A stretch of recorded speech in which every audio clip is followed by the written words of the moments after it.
যে আনিল প্রেমাদান পরম Kachu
Advaita Chandra Jaya Gaura Bhaktivedanta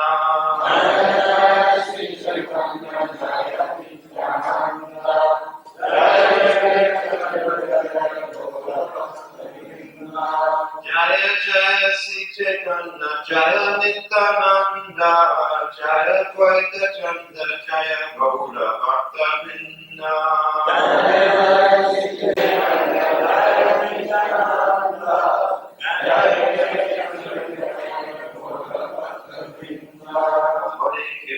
Hare Krishna, Krishna Krishna, Hare Hare, Hare Rama, Rama Rama, Hare Hare. Hare Krishna, Krishna Krishna, Hare Hare, Hare Rama, Rama Hare Hare. Hare Krishna, Krishna Krishna, Hare Hare, Hare Rama, Rama Rama, Hare Hare. Hare Krishna, Krishna Krishna, Hare Hare, Hare Rama, Rama Hare Hare. Hare Krishna, Krishna Krishna, Hare Hare, Hare Rama, Rama Rama, Hare Hare. Hare Krishna, Krishna Krishna, Hare Hare, Hare Rama, Rama Hare Hare. We are continuing the pastimes of Lord Chaitanya's childhood. If you recall, Mother Sachi, Lord Chaitanya's mother, was asking the boy, why do you go to other people's homes and steal from those homes? Why do you fight with the neighboring children? Is there anything in your home that you find lacking? Thus rebuked by his mother, the Lord would go in anger to a room and break all the pots within it. So this breaking of the pots and Lord Chaitanya becoming angry, it reminds us of what? Krishna, when he would also descend, sometimes Mother Jasoda was cooking some milk on the stove, and she would be feeding Krishna and putting him down, and when she would neglect Krishna, Krishna would break the pots of butter. So Lord Chaitanya would go and break all the pots within the room. Then Sachi Mata would take her son on her lap and pacify him, and the Lord would be very much ashamed, admitting his own faults.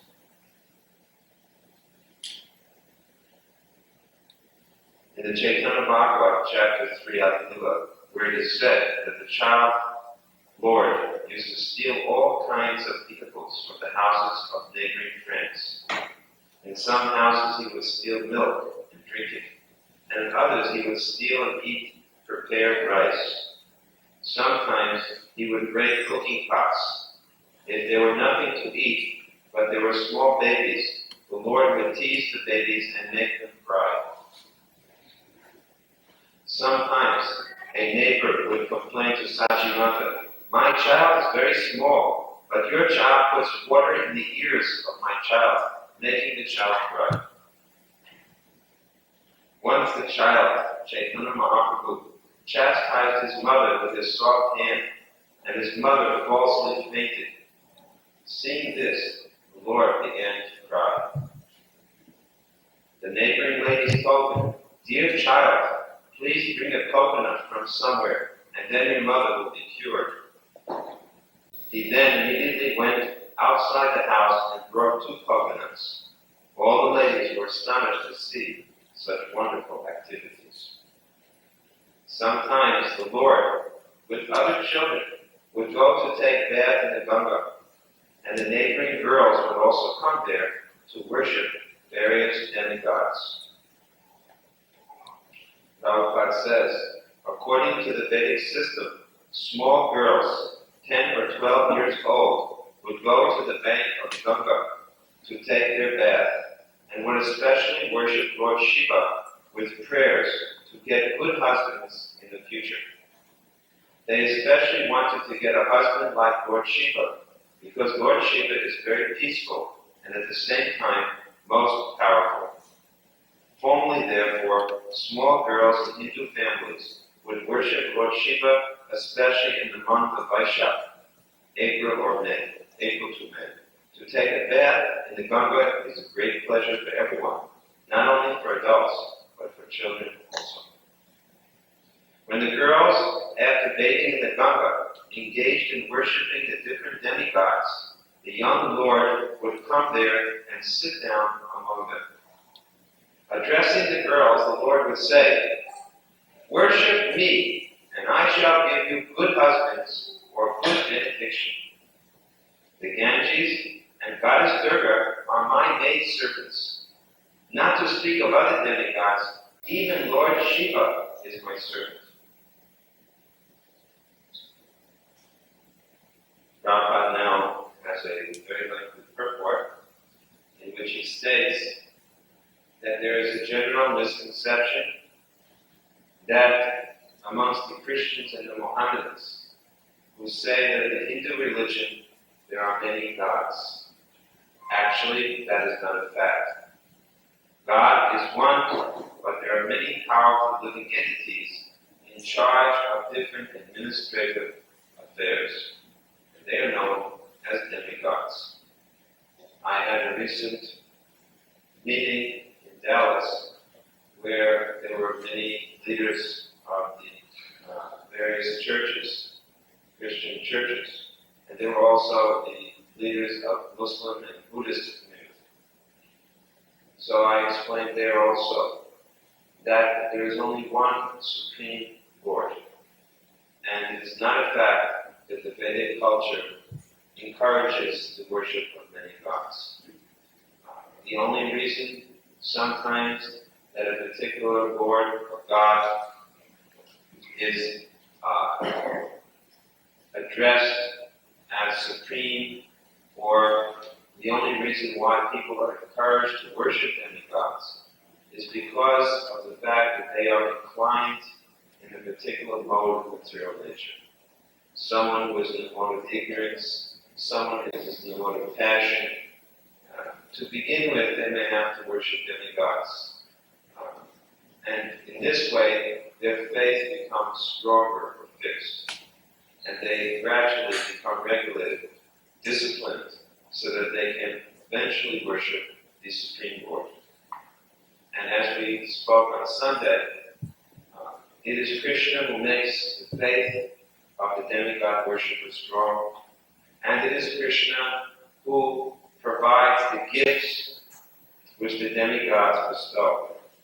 Srila Bhaktivedanta Swami Prabhupada describes the demigods as gift-giving gods. And this is generally why people worship them. They pray to the gods for some special gift. Of course, the ultimate gift is liberation, or mukti, which no demigod can give. Krishna alone is addressed as Mukunda, or one who can give liberation. So, Kamaistaistere Vijnana, Prabhupada quotes this verse,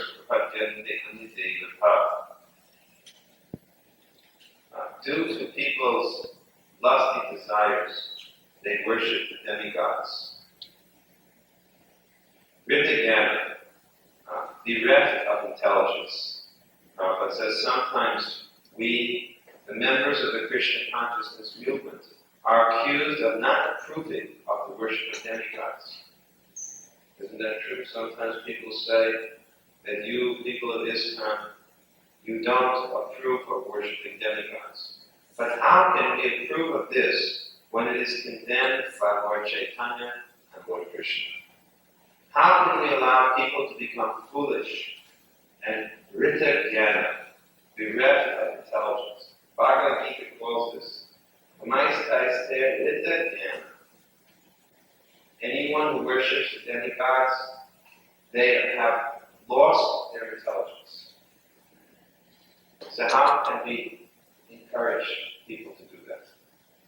How can we allow people to become foolish? Our propaganda is simple and is meant to enable intelligent people to understand the distinction between matter and spirit, and understand the Supreme Personality of Godhead, who is the whole spiritual identity. That is our mission. Our position of not allowing worship of the many hundreds of demigods is confirmed by Lord Chaitanya even in his childhood. Srila Narottam Das Thakur has sung in this connection. Anya Devashraya Nai Tomare Kahino Vai E Bhakti Parama Karana. To become a staunch, pure devotee of the Supreme Lord without deviation. Ananya Bhakti. The word Ananya Bhakti, without deviation. Pure devotee. One should not divert his attention to the worship of the demigods. Such control is a symptom of pure devotional service.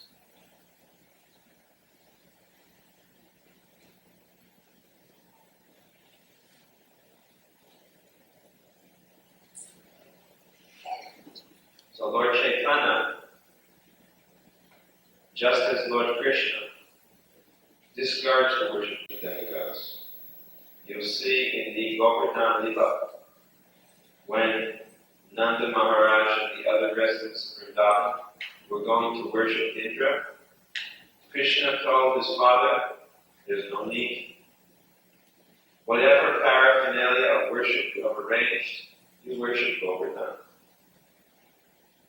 So Krishna discarded demigod worship. Chaitanya Mahaprabhu discarded it.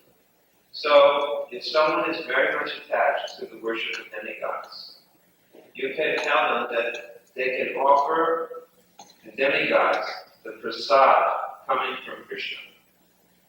This is sometimes done. Because the demigods are servants of the Lord. So therefore, they may be offered Krishna prasad. That type of worship is offered. Without the permission of the girls, the Lord would take the sandalwood pulp and smear it on his body, put the flower garlands on his own neck, and snatch and eat all the offerings of sweetmeat, rice, and bananas. According to the system of worship, Prabhupada says, when something is offered to deities outside one's home, it is generally not cooked food, but raw rice, bananas, and sweetmeats. In other words, when people come, sometimes they may offer to our deities. In the same idea, they don't offer cooked food, bringing it from home, but they may offer these things: raw rice, bananas, or sweetmeats, or some fruits like that, uncut fruits. Out of his causeless mercy, the Lord would snatch the offerings from the girls and eat them, admonishing the girls not to worship the demigods, but to worship him. The worship of Lord Chaitanya is recommended in the Srimad Bhagavatam. Krishna Varna, Tvisha Krishna Sango Pangashta Parshadam, Yachanai Sankirtanai Payer Jantihi Sumedesha. This is a very important verse from the Bhagavatam, which you should all learn. It's from the 11th canto, 5th chapter, text number 32. And it describes that persons who have enough intelligence, who are more intelligent, they will understand that in this Kali Yuga, the Lord appears in a golden form.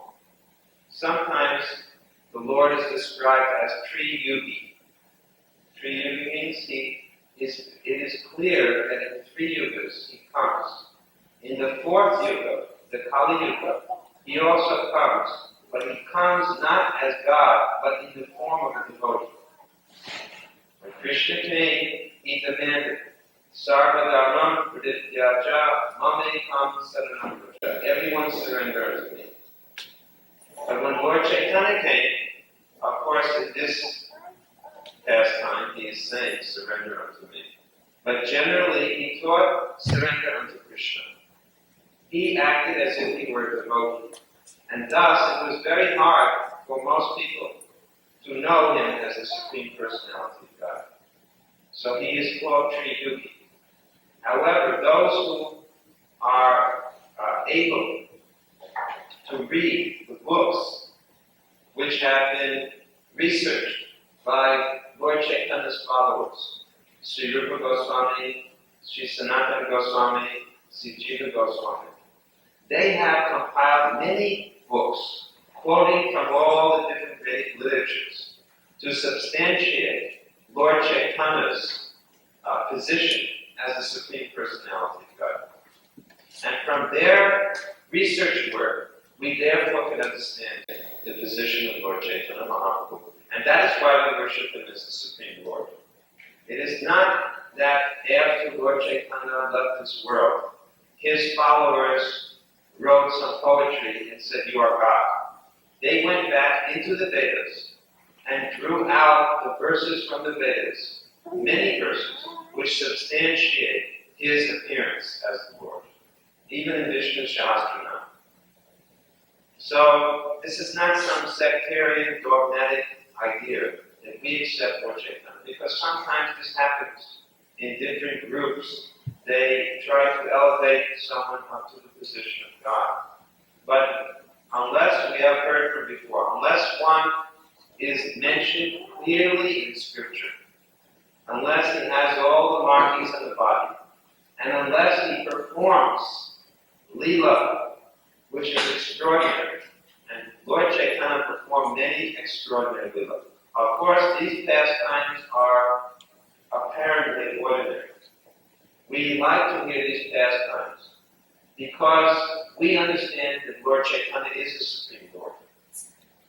Having understood that he is the Supreme Lord, to hear how he acts in a seeming ordinary way makes him even more lovable and attractive. Just like we know Krishna is the Supreme Lord, now when we see him acting like a little child, putting his shoes, his father's shoes on his head, and carrying the shoes to his father, this makes us love Krishna even more. Because despite his being, or in spite of his being, the supreme, all-powerful Lord, he agrees to be an affectionate son to Nanda Maharaj. This makes us love him all the more.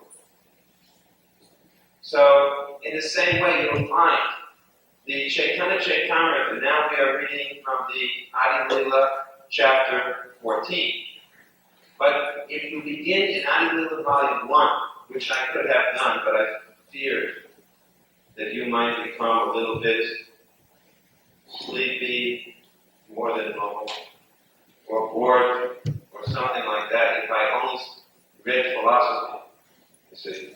So I wanted to describe the pastimes, the Leela of Lord Chaitanya, and hopefully bring in the philosophy along the way. But if you follow the Chaitanya Chaitamrita, the Adi Leela, chapters 1, 2, 3, 4, 5, 6, even 7, substantiate with all philosophy who Lord Chaitanya is. First proving who Krishna is, who proving who Radharani is, and then proving who Lord Chaitanya is, who Lord Nityananda is, who Advaita Charya is. Very philosophically, with many quotations. Then the Leela is described. So first of all, the same thing is there in Srimad Bhagavatam, isn't it? Where does Krishna's Leela appear? Which canto? Yes, Dasamu's coming. 10th canto. So first, in the first 9 cantos, Srila Vyasadeva explains to us what God is and who God is. And finally, when we come to the correct idea of how great God is, how he behaves, how he acts, everything he does, then when we hear the Leela, we will not think, oh, this is some ordinary person being described. We will already know this is the Supreme Lord, and in spite of his being the Supreme Lord, he acts in such apparently human-like, wonderful ways. So that verse, Avajananti Mangu Namanu Shintanamashikam, Paramabhava Jananto Mamabuta Maheshara. Foolish people don't take the trouble to understand the position of Krishna. And they hear about Krishna's Leela, especially his dealings with the gopis, and they criticize him. without taking the trouble to understand the philosophy correctly. Therefore, they're described as Buddha. So, these may be some seemingly more ordinary pastimes, but there are extraordinary pastimes of Lord Chaitanya. Just like, for example, you will hear how, as Krishna manifested himself in the rasa dance with each and every gopi separately, and as Krishna in Dwarka appeared in each and every palace simultaneously to be with each and every queen. So during the Ratha Yatra, when there were many Sankirtana parties, dancing and chanting, Lord Chaitanya appeared simultaneously in each and every Sankirtana party. And this was observed by many devotees who were present. So, if we study Chaitanya Chaitamrita, we will also see that Lord Chaitanya does indeed perform extraordinary pastimes, which only the Supreme Lord could perform. And ultimately, what is the most extraordinary pastime?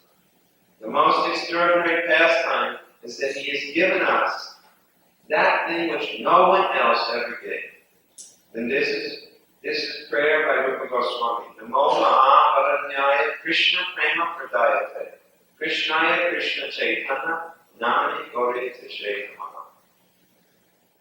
Rupa Goswami, who is the most confidential servitor of Radha and Krishna, he has understood the full purpose of Lord Chaitanya's advent. And he says that you are more merciful, more special than any other avatar, because you alone have given this Krishna Prema, this love for Radha and Krishna. That is the most extraordinary pastime. And that He does it in the midst of Kali Yuga. He does it at the time when people are tired, overworked, bored, and practically beat around to a pulp by the material energy. When people practically are spent, their energy is practically exhausted. And in this situation, Lord Chaitanya comes to give the highest gift of all. In other words, to those who are spiritually the poorest of all, He gives the greatest wealth. Therefore, He spoke Patita Bhava. He delivers the most fallen. That is the most extraordinary pastime. Sometimes Prabhupada would be speaking, and someone would say that, what is your opinion of such and such avatar? Or what is your opinion of such and such incarnation? Prabhupada would say, well, I have never heard of him, but tell me what he did. And then they would say, well, this person was able to convert so-and-so, Mr. So-and-so, who was the police chief of such and such city, who was a drunkard, and because of his preaching to this person, he made him give up alcohol. I was sitting once in in Gorakhpur, in UP, the city Gorakhpur. So one man came and said, what is your opinion of so-and-so? So Prabhupada said, what did he do? He said, well, there was a police chief who was a drunkard, and by his preaching to him, this drunkard gave up drink altogether. And therefore we know he's an avatar. So Prabhupada said, if that's all it takes to be an avatar, then I am the biggest avatar of all. Because he said, everybody I preach to is a drunkard. That's all it takes. But actually we can see, Prabhupada said that, people said to Prabhupada that actually what you have done is a miracle. And it really is a miracle. Miracles are more than just producing something in the hand, some sleight of hand, like a magician, some magical act. That is not the real miracle. The real miracle is that by preaching, people can give up their sinful activities. that is more miraculous. To make someone who is so sinful become a devotee of God, a genuine devotee. That's the greatest miracle. So this is really the miracle that Lord Chaitanya has made to happen. So Lord Chaitanya is described as being worshipped by those who are very intelligent. And how do they worship him? By the performance of Sankirtan. Sometimes people think that the Krishna conscious devotees who chant Hare Krishna, they really don't know very much philosophy. They're not very advanced, not much culture. I mean, look at them, simply singing and dancing and chanting. But there's a statement in Srimad Bhagavatam that anyone who chants the holy name of the Lord with faith and devotion, who chants this mantra, Hare Krishna, Hare Krishna, Krishna Hare Hare, he has already studied the Vedas in previous lifetimes. He has already gone to all the tirthas. He has already bathed in all the holy rivers. He has already done all the different types of tapasya. He has given in charity. He has done so many things. So exalted, so elevated is the position of the chanting of the holy names of the Lord. There is nothing better. Harinama, Harinama, Harinama, Eva Kevalam, Kaluva, Nasteva, Nasteva, Nasteva, Gatir, Hanita. In the Kali Yuga, there is no other way of deliverance except through Harinama. And practically we see.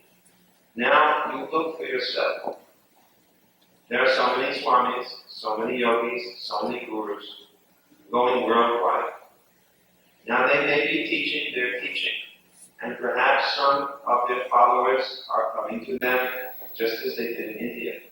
But there is no instance besides the Hare Krishna movement and the Hare Krishna mantra that is picking up people of every nationality and elevating them to the highest position.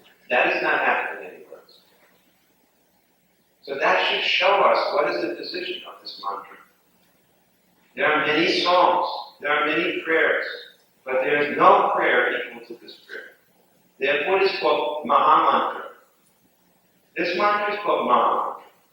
Clearly it is called Maha Mantra. So we may chant many songs, we may perform many devotional activities, but it should always be done including this mantra. Then the yajna is a success. Just like I recall when we installed Krishna and Balaram deities in Vrindavan. So Prabhupada invited many Brahmins from Vrindavan and priests to do the Abhishek and all of the other different parts of these ceremonies. And afterwards he said that the yajna was a great success because the devotees were chanting the Hare Krishna mantra. Without the Hare Krishna mantra, it's incomplete. I recall there was a severe drought in 1972 in Andhra. So we were in Hyderabad at the time. And there was a very severe drought at that time. And in Tirupati, where Sri Venkateshwara is worshipped, they performed a yajna for satisfying the Lord so that there would be rain. But the difficulty was that in every yajna, especially in the Vedic times, there was one priest who would check that the mantras were all properly being chanted. So the difficulty in this yajna was that the mantras are very complex, and the priest could not recite the mantras without committing some mistakes. So Prabhupada came to Hyderabad with his devotees from all over the world. And the newspapers came and interviewed him. And at that time, Prabhupada said, we are also going to do our yajna. We will simply do Nam-Sankirtan, Mahamantra chanting. And that day we did full kirtan throughout Hyderabad city. And in the late afternoon, it poured rain. So all the newspapers were very amazed by this. They all wrote about this very this way. So Prabhupada explained, this is because in the Kali Yuga, really the only mantra which can be most effectively chanted under all circumstances is this mantra. And that is proven. The proof, you say, you can test, what is it? You can test the taste of the proof of the pudding is in the taste. That's the American side. Proof of the pudding is in the taste. Pudding is a dessert. So the proof of whether the dessert is good is in the taste. That's a common sense. So in the same way, you can see something by its result. Test the thing by its result. So the proof is that worldwide there are devotees being made. Krishna Bhakti is everywhere. This is the influence of Hare Krishna Bhakti and nothing else. If you chant Hare Krishna, you get the strength to counteract sinful activity. This is a fact. So we are talking about Mahaprabhu Sri Chaitanya because he glorified Krishna through the Mahamantra. And anyone who worships Lord Chaitanya, what is the best way to worship Lord Chaitanya? By doing Harinam Sankirtan. This is the only, it's so simple to worship Lord Chaitanya. Prabhupada said, even you don't have to install a deity. You just chant Hare Krishna, and that is worship of Lord Chaitanya. It is such a simple, easy method. So all the girls became very angry at the Lord for his behavior. Dear Nimai, they told him, you are just like our brother in our village relationship. Therefore it does not behoove you to act like this. Don't take our paraphernalia for the worship of the demigods. Don't create a disturbance in this way. The Lord replied, my dear sisters, I give you the benediction that your husbands will be very handsome. They will be learned, clever, young, and possess abundant wealth and rights. Not only that, but you will each have 7 sons, who will all live long lives and be very intelligent. Prabhupada says, generally it is the ambition of a young girl to have a very handsome husband who is learned, clever, young, and rich. And they ask the ladies, they're all smiling, that must be true. According to the Vedic culture, one is rich if he possesses a large stock of food grains. Nowadays, if one possesses a lot of stock bonds or something like this, they're rich. But in the old days, if one possessed a large stock of food grains and a very large number of animals, he was rich. Now also they say large number of animals, but it is not for protection, it is to slaughter them. Even in Germany, in Europe, they also judge like this. They said in the old days, if you could tell the wealth of a person by how big a pile of cow dung they had in their yard. And also in India, you can see in villages, the villagers put the cow dung patties very nicely stacked. You can see that is wealth, because that's fuel. That storage of grains, nice cows, this is real wealth. Land. Danyena danavan galaya danavan. One is rich if he possesses food grains, cows, and bulls. A girl who desires to have many children, especially sons, putra, who are very intelligent and long living. Now there is propaganda to have 1 or 2 children and kill the rest by contraceptive methods, because society has deteriorated. But the natural ambition of a girl is to possess not only more than 1 child, but at least half a dozen. See, everybody's laughing, but they can't imagine living in Houston with half a dozen children. Even having 1 or 2 children becomes very difficult, because this is the Kali Yuga. And it is a fact that after a person has 1 or 2 children, then they use some contraceptive method, or even they resort to abortion. They say that in China alone, in 1 year, they perform more than 10 million abortions. which is murder. And the number, I don't know, what is the number in the United States? Probably 2 or 3 million. Does anyone know? Dr. Dave?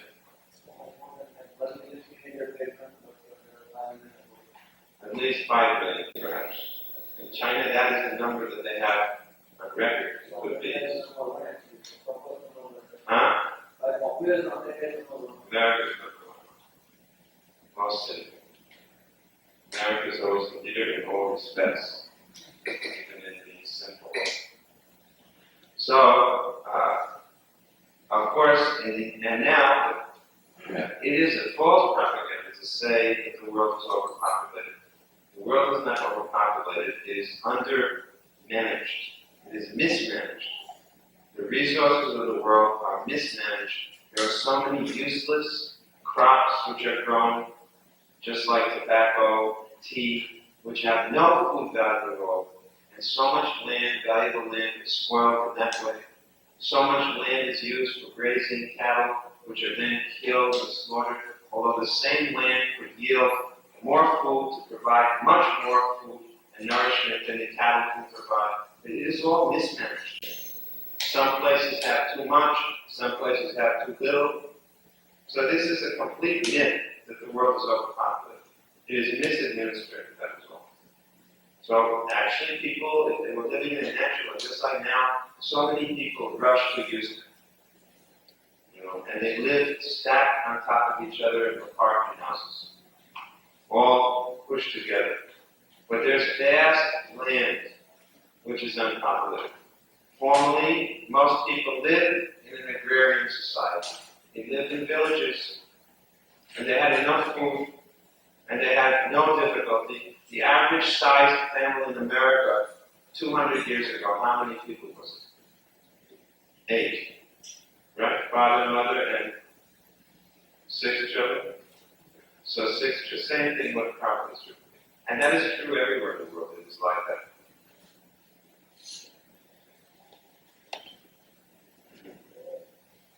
In exchange for the paraphernalia of worship, which Lord Chaitanya had taken for himself, he wanted to bless the girls to fulfill all their ambitions and desires.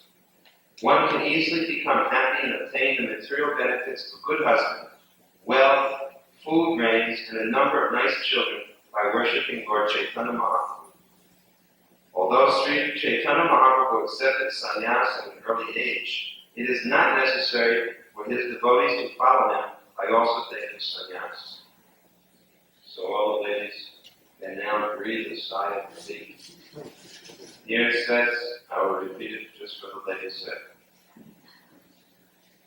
Although Lord Chaitanya accepted sannyas at an early age, it is not necessary for his devotees to follow him by also taking sannyas. One can stay a householder, but one must be a devotee of Lord Chaitanya Mahaprabhu. Then, one will be happy with all the material opulences of a good home, good children, good mate, good wealth, and everything he desires. Therefore, the Shastras advise, Yajnai Sankirtanai Prayer Yajanti Sunekasha. Every household who is actually intelligent should introduce the Sankirtan movement home to home and live peacefully in this life and go back to Godhead in the next. This is a very nice program. Each devotee here, therefore we are introducing this program, that each of you should have some preaching mood. It is not enough that you should only be Krishna conscious in your own home, but you must introduce Krishna consciousness home to home, in other people's homes. Therefore, we are saying to all of you to try to make your Saturdays free and come to the temple on Saturday. So at least we can dedicate the Saturday for our preaching work, training and preaching. Because this is the Sankirtan. What is the difference between Sankirtan and Japa? Japa means for one's chanting Hare Krishna mantra, for one's own personal hearing and benefit. But Sankirtana means to chant the Hare Krishna mantra or the glories of the Lord congregationally for the benefit of all. So this is the Sankirtana movement. Therefore, we have to not only try to elevate ourselves, but we have to try to preach to others as well. And this will also help us in our own advancement. Because whatever advancement someone else makes by your preaching, you also get credit for that advancement. It is a compounded interest.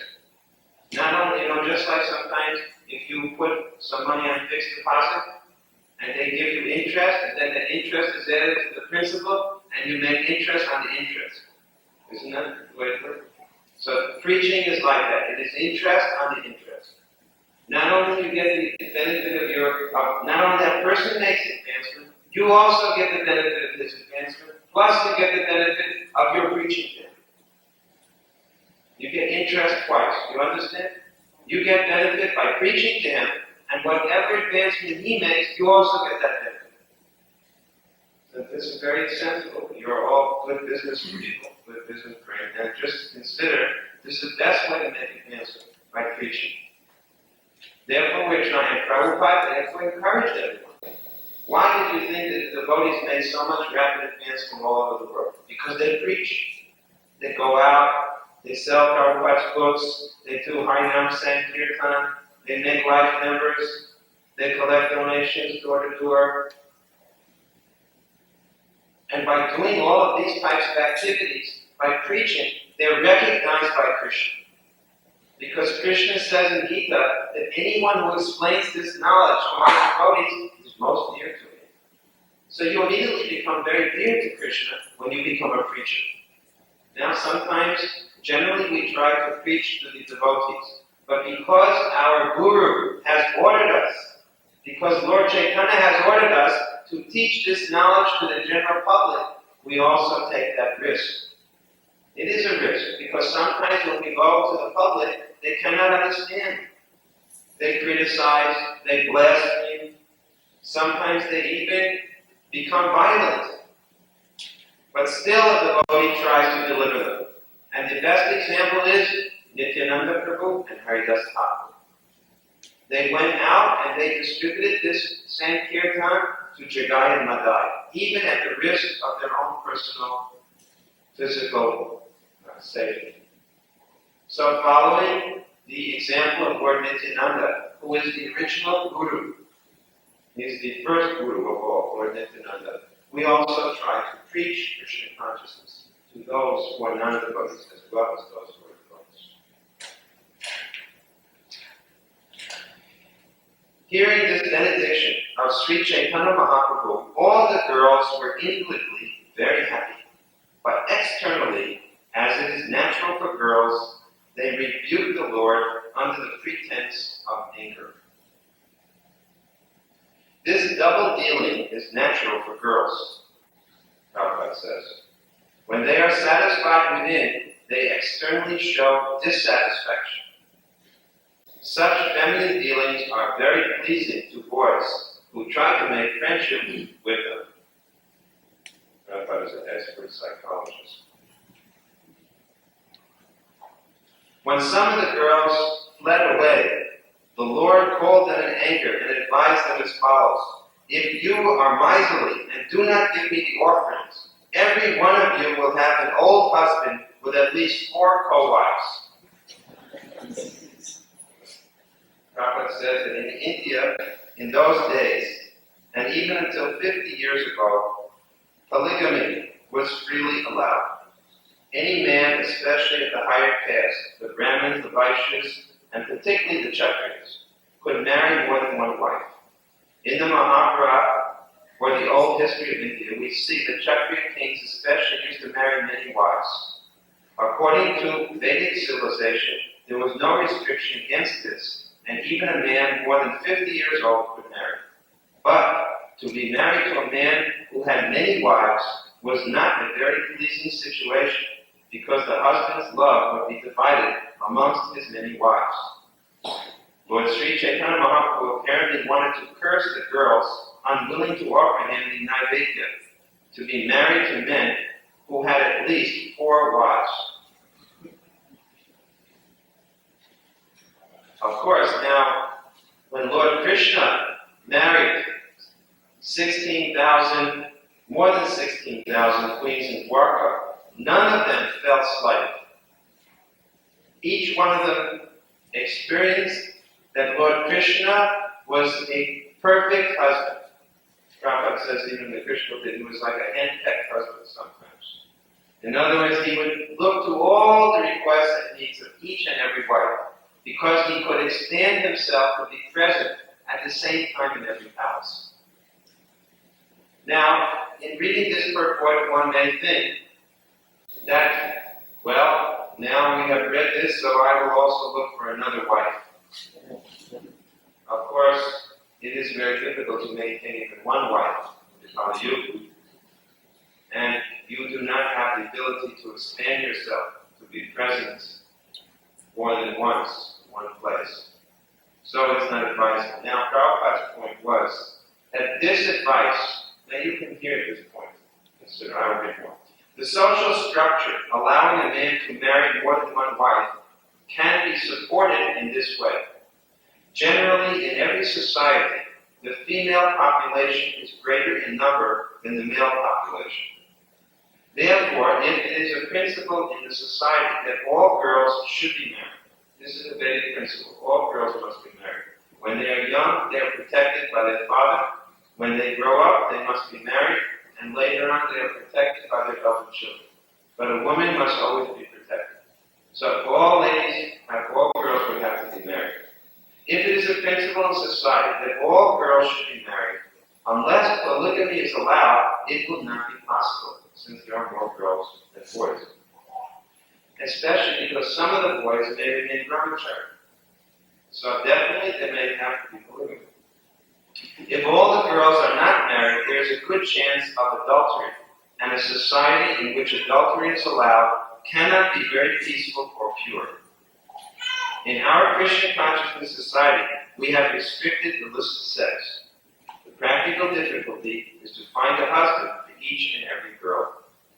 We are therefore in favor of polygamy, provided, of course, that the husband is able to maintain more than one wife. Now, Prabhupada stated further that we must do everything according to government laws. So, where polygamy is not permitted, then we are not in favor of it, because it breaks the law of the government. But furthermore, he also said that this general instruction is especially meant for the general population. But regarding the devotees, our rule is to reduce sex life, not to increase it. Therefore, for devotees, the goal is not to have more than one wife.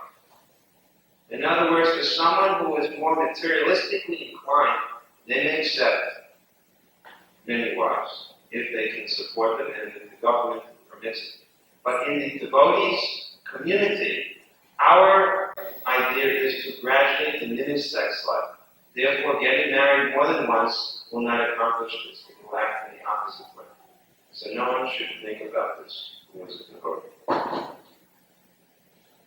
And Prabhupada did not give support for this. When devotees would write him letters asking if they could accept one wife, Prabhupada would write back that our purpose is to reduce sex life, not to increase sex life. Hearing this supposed curse by Lord Chaitanya, the girls, considering that he might know something uncommon or be empowered by demigods, were afraid that his curse might be effective. The girls then brought the offerings before the Lord, who ate them all and blessed the girls to their satisfaction. When this cunning behavior of the Lord with the girls became known to the people in general, it did not create misunderstandings among them.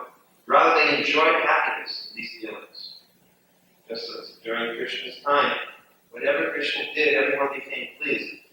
Lord Chaitanya was so beautiful and so attractive that everyone in the village, everyone in the town knew about him. And the more they heard his pastimes, the more pleased they became. This is because it is understood that the Lord's internal potency, Yogamaya, was influencing all of these people. In other words, wherever the Lord appears, he does not come alone, but he is accompanied by his internal potency. His internal potency and his Yogamaya Shakti.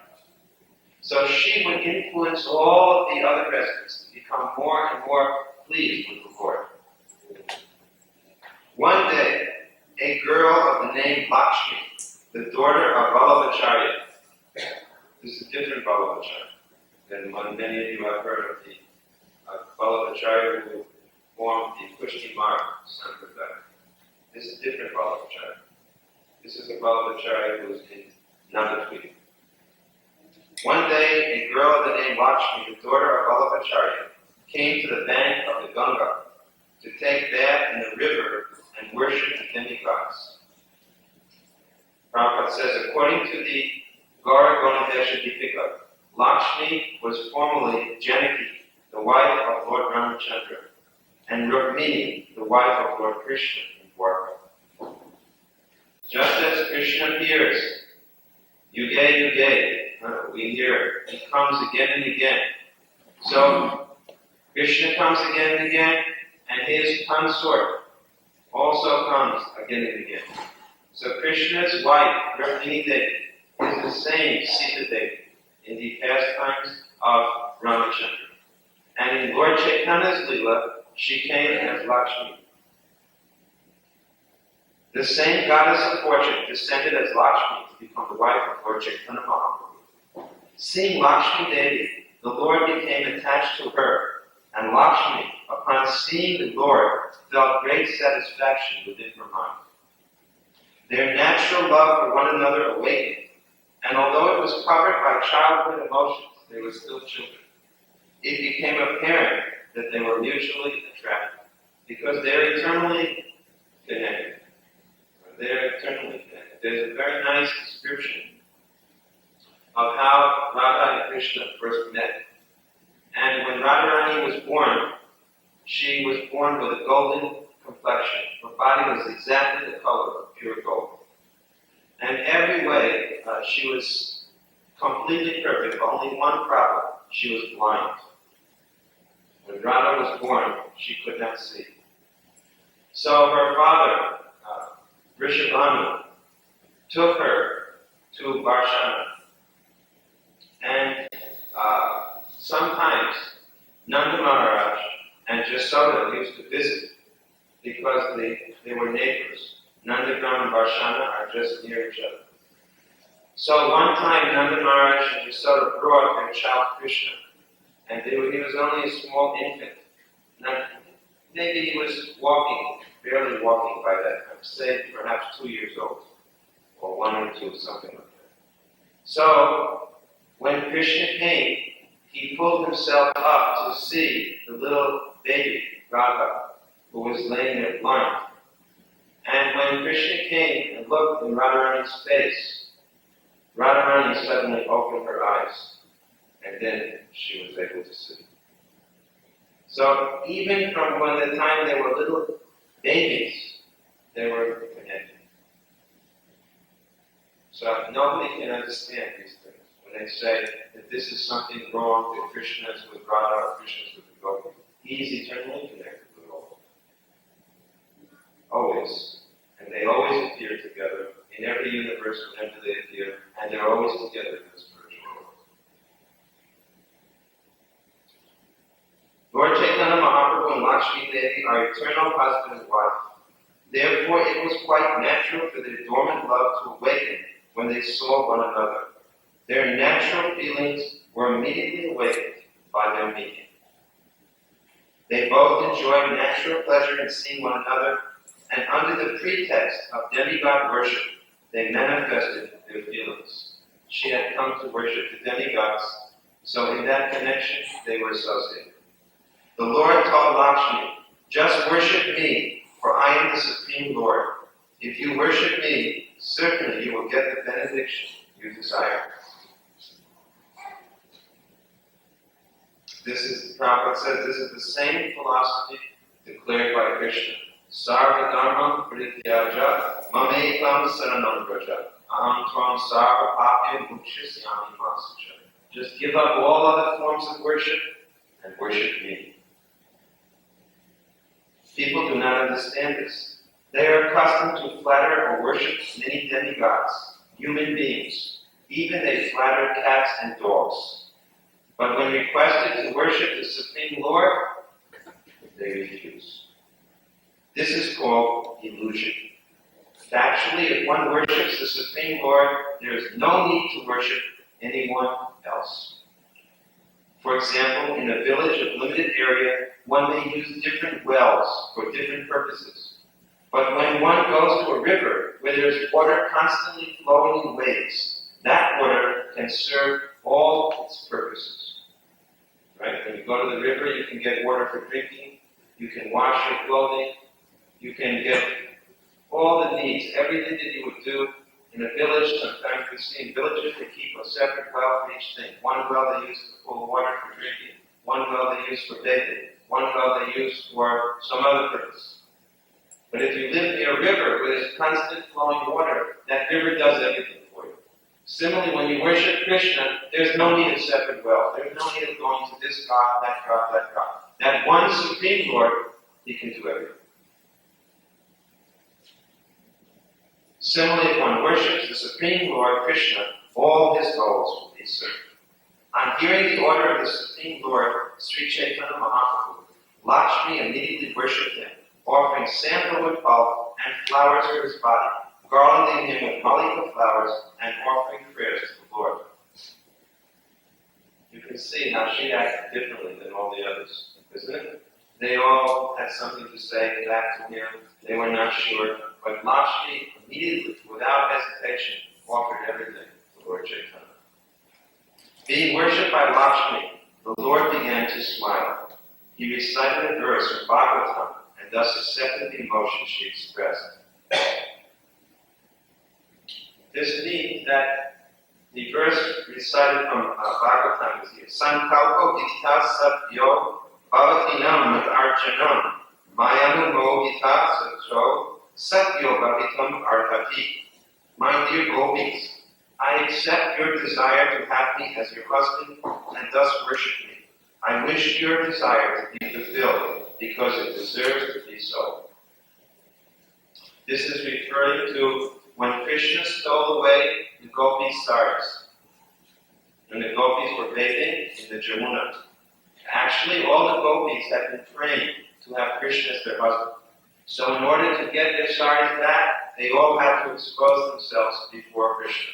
So when a woman exposes herself, she can only do so before a man. Therefore, in this way, all the unmarried gopis actually became married to Krishna. And there are many explanations anyway of how there is nothing wrong. Because actually they had no other husband. The husbands that the gopis had were simply created by the illusory energy so that people would think, in this world, this is the husband of this gopi, this is the husband of this gopi. But actually, Krishna is the real husband. And as it is explained, he's already situated within the heart as Paramatma within everyone. So what is there which is confidential in anyone that Krishna doesn't know? Krishna is already the Lord of everyone's heart. So he was already the Lord of all souls. After thus expressing their feelings to one another, Lord Chaitanya and Lakshmi returned home. Who can understand the grave pastimes of Lord Chaitanya Mahaprabhu? We'll stop here and ask if anyone has any questions or comments.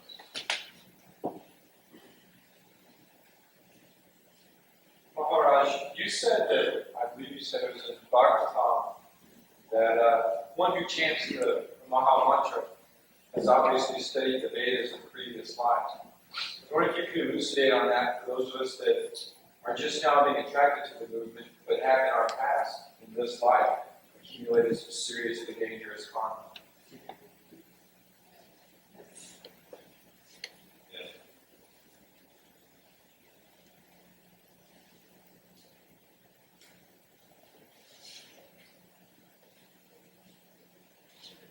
Because simultaneously, while we perform pious activity or religious activity, we may also perform sinful activity. The two are not mutually exclusive. And in fact, there is one important verse which is quoted here, which substantiates this. From Bhagavad Gita 7:28. Katam Papa, Janam Punya Karmana, they Tvandumo and Yunmukta, Vajanti Mam Krita Prasahat. But persons who are free from all sinful activities and the duality of delusion engage themselves in the worship of the Supreme Personality of Godhead with determination. Punya Karma. Punya means piety, pious actions. And Papa means sins. So generally both things are going on. We are performing pious works, at the same time there is some sinful action. So it is possible that even while studying the Vedas, and even while doing all these other things, there is also some sinful activity going on. Now, the reason for this is as follows. That generally people perform pious activity to counteract sins. This is called prayaschita, or atonement. Just like in a church or any religion. If you do a sin, then the priest says that to counteract the sin, you have to do such and such pious action. So, performing sacrifices of various types, sacrifices or penances, doing some austerities, going to a holy place, studying scripture, these things will all counteract various sins which you have performed. But they don't uproot the desire to sin.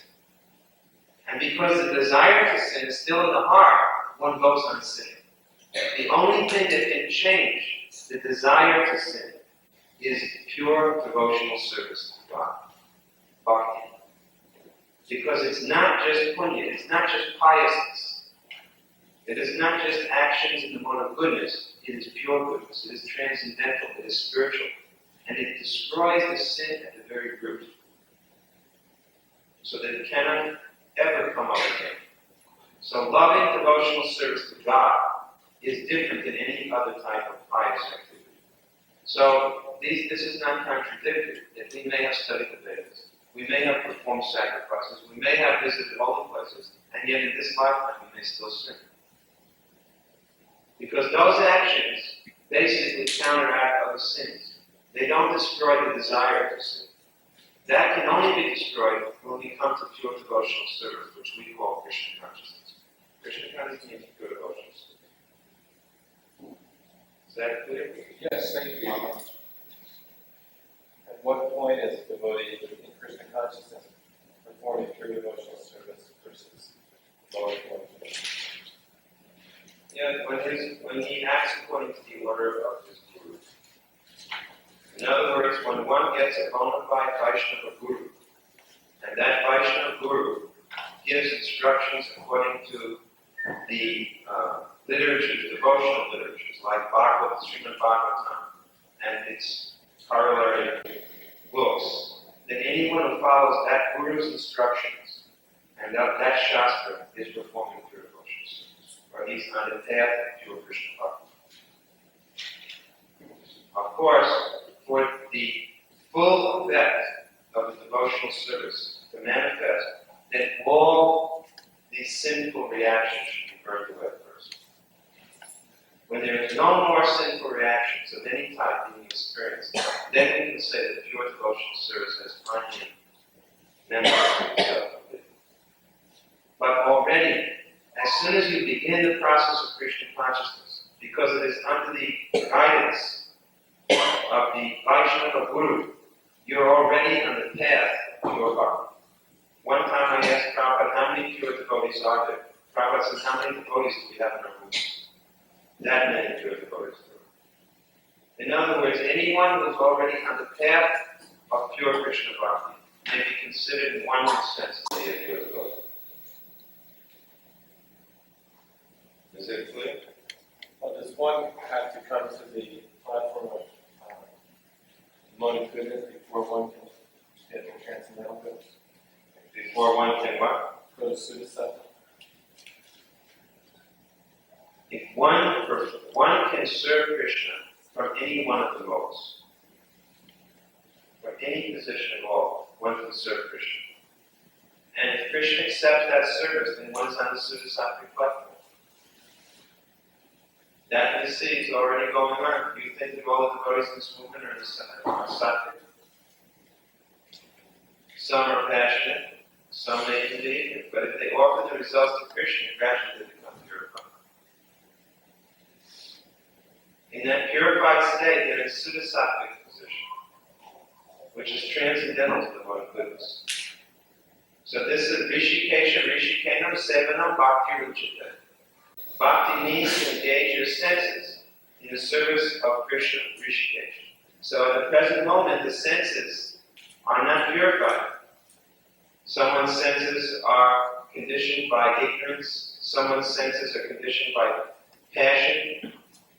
But if you engage your senses in the service of Krishna, then they become purified.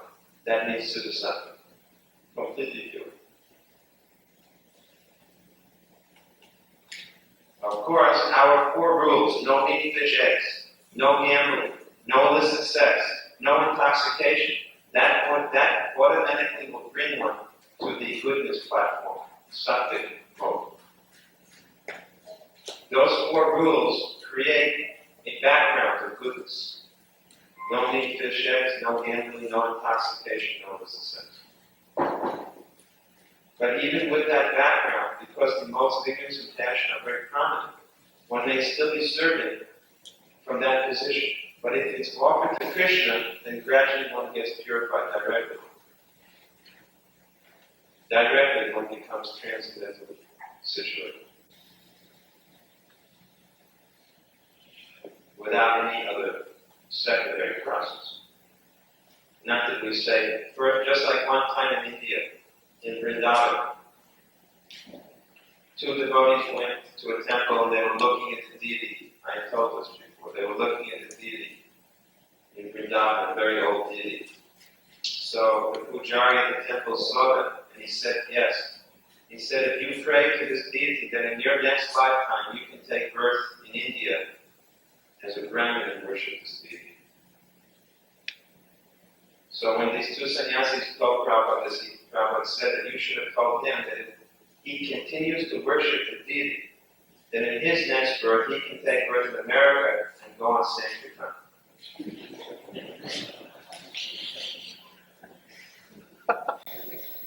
So our process is not that we say first you have to take birth as a Brahmin and worship the deity, and then you can become impure Buddhist. But by the mercy of Lord Chaitanya, anyone, no matter how fallen he may be, who engages in the congregational glorification of God, he can be elevated to the topmost position. That's our position. That's our method.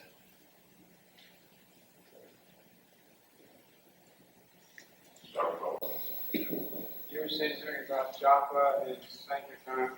It seems like japa is easier because you can do, it's like a self, you do it by yourself, whereas sankirtan requires more cooperation.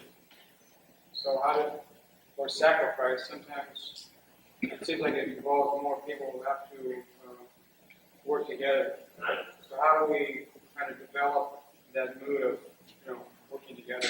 By coming here on Saturday. Everyone come here Saturday all day.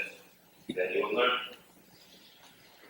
6 days a week, you're allowed to think that you have a family, husband, wife, children. 1 day a week, you think of a bigger family.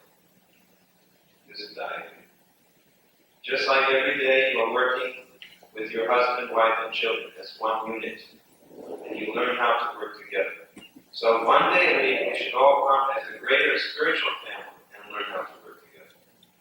Because in the spiritual world, that is the way it is. In the spiritual world, every day is Saturday. Every day is like that Saturday, where everybody's together. Because it's described like that although there are husbands and wives in the spiritual world, they're more attracted to Krishna. So on Saturday, it is like that. Husband and wives are coming with children, and everybody is more attracted, however, to Krishna. So this is very good practice.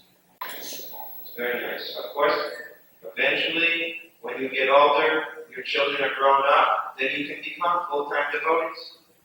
That is called Maharaj. It is not that you're going to live forever in Sugar Land.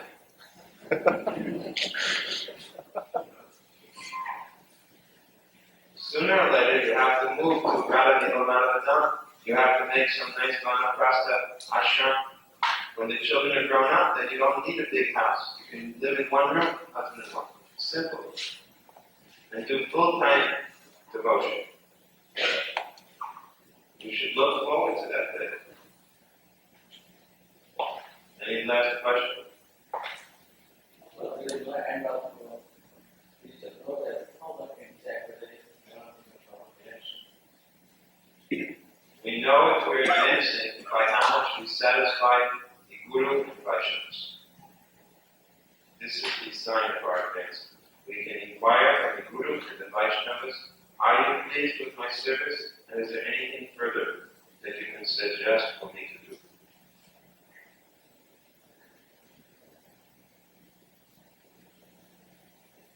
Something to add to that.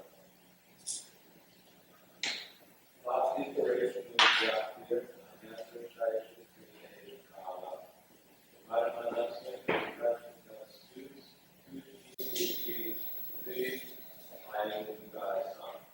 just like when one is eating a meal, that with every bite, he feels Krishna.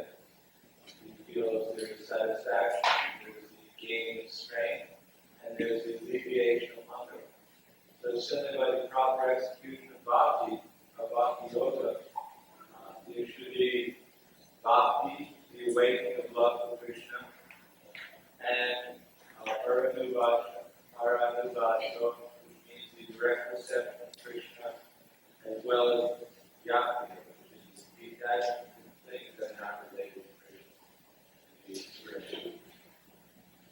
And to make sure that you're feeling all these three, you ask Guru and Sadhu if they're satisfied. Because it may be difficult, or one may fool himself. I was thinking to answer that just as when you eat dinner, you don't have to ask anyone if you're satisfied. But the problem with that is that sometimes you may feel satisfied, but it may be a material satisfaction in service, which will be mistaken. Krishna Consciousness explains that it is explained that you may think that you are watering the bhakti lata, the devotional creeper, while actually you're watering the wheat. So the foolproof method is to see if Guru and Vaishnavas are satisfied. And then as Bhaktivedanta Swami responded, then automatically also, when one does proper devotional service, one will feel satisfied with it, and at the same time there will be a decrease of material desires and material entanglements. Swamiji, I have one comment. You mentioned about going out preaching. I have one little recommendation for those of you who would like to go out and preach. They should read some of the books before they go out and preach. And those who would like to have books, I have about 5 boxes. Give me a call. I'd be happy to give you some. Because the reason why, there's a lot of people who come out of this temple with very little knowledge, going out there to preach to people about the Hare Krishna movement, and it's a nightmare. It's a nightmare. They drive people away from the temple rather than coming to the temple. So they at least should have, at least Science of Separate Edition they should read. Yes. That is very important. I've seen it so many times. Suggests that you will be able to speak properly if you heard properly or read properly. So for preaching, preachers should be armed with proper knowledge, so that he can, just like in the Kurukshetra war, when they were fighting, the soldiers knew which arrow to shoot. In other words, if there was a fire arrow shot, you have to know how to make a water arrow without the fire. Otherwise, if you put the wrong arrow out, you get burnt. So in the same way, there are so many arguments which will be used against the philosophy of Krishna consciousness. So if you have a little bit of training in the books, you'll know how to counteract this.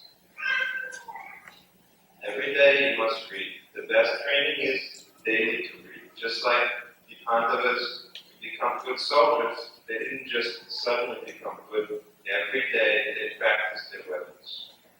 So a good preacher, every day he must read. Not that he reads one day a week when he gets some time. But it's like every day you have to eat. And if you miss one day eating, what happens? You get weak.